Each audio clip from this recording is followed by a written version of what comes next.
لعلکم تتقون چې تاسو کې تقوا راشي.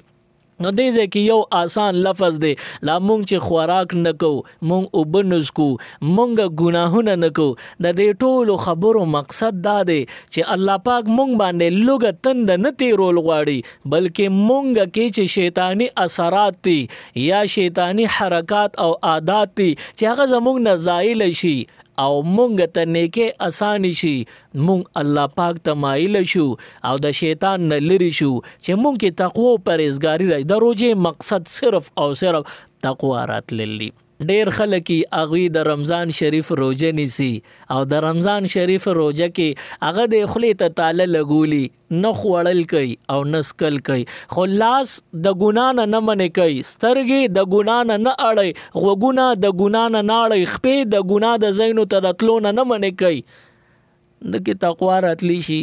کله هم داسې بنده کې تقوا ناراضي د روزې مقصد تقوا حصول چې د تقوا حاصل شي نو دی خو په اندامونو هغه کارونه کوي چې هغه د تقوا د صادر شلای د تقوا د صادر سری کوي د تقوا لباس شرمای نه د صرف خلې ته کوری چول او خلې ته تعالی چول باندې باندې د تسم ملاویږي اس بم ورته ملون شي د تقوا راتلو د پاره روزه فرض نه ته خود د تقوا خلاف کارونه کې نو اسې پزان باندې د لوګو تند تیر کړه.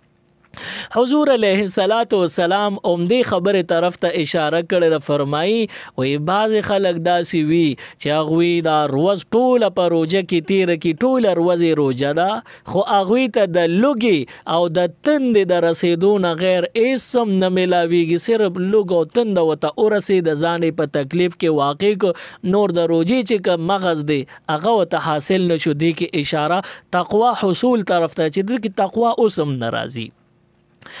نو په آسان الفاظو کې زيو ناشنا خبره تاسو ټولو ته کول غواړم او دا پزړه کې زيول پکار دي. څنګه چې د انسان د خوراک سکاک نه روجوي داسې د غوګونو د غلطو اوریدو نه هم روجه ده. څنګه چې د انسان د خوړلو سکلو نه روجه ده داسې د سترګو د غلط نظر کولو نه روجه ده. څنګه چې د انسان د خوراک سکاک نه روجه ده داسې پلاس د ګناه کولو نه روجه ده. څنګه چې د انسان د اخرو اسکو نه روجه ده او دغه شان د خپو نه هم د ګناه زیت د تلو نه هم روجه ده په خپو باندې. مطلب یوازې داسې نه چې خوراک مکو اسکاک مکو نو ستا روجه شوه ته چې د شپې اوده نو ولې تو خوړلی یا سکل کیسو نو پکار د چې دا خوراک نه کول سکل نه کول دی ته روجه ویل شي نو بیا خو بمونږ ډیر کلک مسلمانانو ارش په بزمونږ روجه وخو نه خوراک سکاک نه کول چې ستا اختیار دی هغه بم نه کې یوازې خوراک سکاک نه کول ته روجه نه وي. د سترګو بروجوي د غوګونو بروجوي د جبې بروجوي د لاسونو بد روجي د خپو بد مروجوي. اوس چې تا روجه اونې وخوړل سکل دې مو سره بند کړل د ثواب نیت دې ورته وکړو نو اوس په دې روجه باندې رب العالمین د ثوابونو د اجرونو وعده کړی دی طالب په دې باندې اجرونه ثوابونه درکې. سخله کې اغه چې خلې ته اوبه ور واچي نو وی روجه مې اوبه تیر شوی روجه ماته شو کنا نو کتاب جواب ورکړي چې آو روجه ماته شو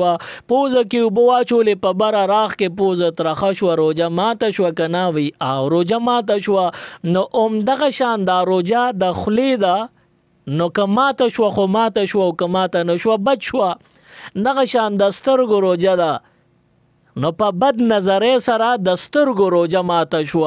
په غلط اوریدو غیبت اوریدو یا غیبت کولو سره د غوګونو د خلې روجه ماته شو یو ناروا کار دی په لاس وکړو نو د دې لاس روجه ونه د لاس د روجه ماته شو د ناروا زید تلونه منې شوی په دې خپو وته لاړې ګامزن شوی نه د دې خپو چې کومه د ګناه د زینه د نتلو روجه وا چې ته باندې هغه د خپو روجه د ماته شو نه دا ټول د اندامونو روجه د اعضاء او د جوارح روجه د ماته کړي نو سپې چې تا د خلې روجه نیولې خلې ته د جرندا چولې دا نسترګو باندې غلط نظر غوګونو باندې غلط اوریدل ک غیبت کولی ک غیبت اوریدلی دې سره روجه ماتيږي خو هغه روجه نه کوم چې د خوراک کا روجه را دغه روجه په ماته نه د ټول ثواب د ضایع او رایګه او برباد شو د اندامونو چې کمی روجي دي صرف هغه روجي په ماتيږي. د دې د وجه نه تقوا پکار د پرهیزګاری پکار ده چې مونږ تاسو کې د هر اندام صحیح استعمال راشي ګوې چې مونږ کې د روجي مقصد راغې تقوا راکې راغله. मज़ीद Islamic videos देखने के लिए हमारे YouTube चैनल दीन और दुनिया को जरूर सब्सक्राइब करें और बेल आइकन जरूर प्रेस करें ताकि हमारी हर एक वीडियो की नोटिफिकेशन आपको मिल सके.